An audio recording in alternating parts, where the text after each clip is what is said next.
They put handcuffs on a man who once defended the nation with his life. An old black veteran, decorated with honors, sat quietly in a jail cell, while the officers who arrested him smirked. But just minutes later, the sound of polished shoes echoed down the hallway, and the FBI walked in. Samuel Brooks was 74 years old, a Vietnam veteran, former Army sergeant, and a quiet figure in his small town.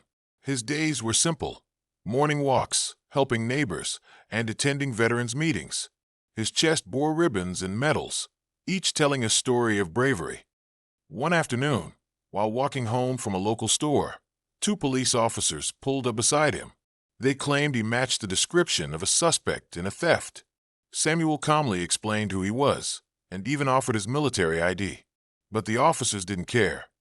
"Turn around and put your hands behind your back," one said sharply. Crowds began to gather as Samuel was handcuffed. The sight of a respected veteran being treated like a criminal left neighbors stunned. At the station, Samuel sat in the cold cell, his wrist sore, his mind calm. He had been through worse, and he knew the truth would come out.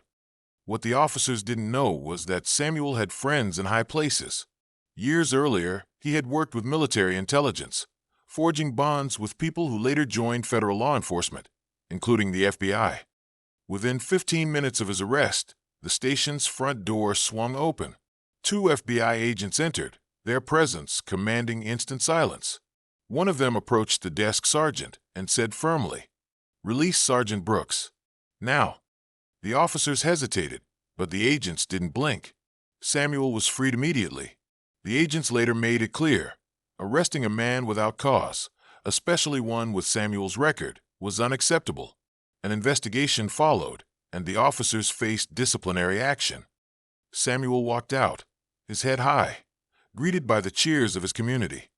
Some people earn respect through titles, others through sacrifice. Sergeant Brooks had both.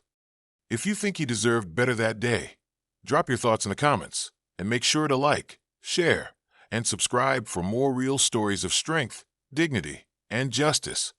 How would you have reacted if you saw this arrest happen in your town?